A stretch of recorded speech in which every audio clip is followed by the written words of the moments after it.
Hi folks, this is your MWIS Fleeting View for the week ahead in association with Petzl.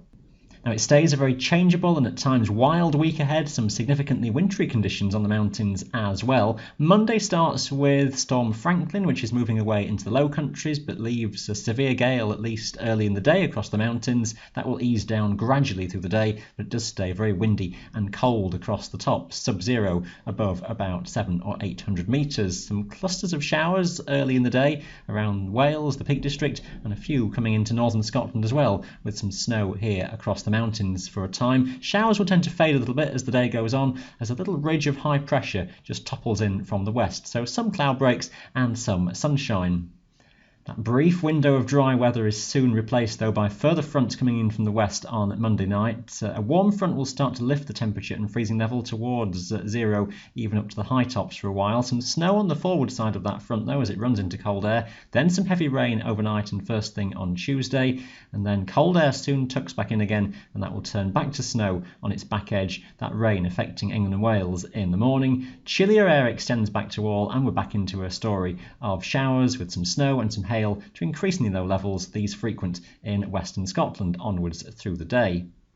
An ever familiar looking weather chart then, with a series of fronts passing eastwards. We've got gales or severe gales for a time, particularly around that front as it runs southeastwards, maybe just easing back for a while, but it will stay pretty much gale force on the higher mountains most of the day, and some very powerful squally gusts around the showers that run in from the west.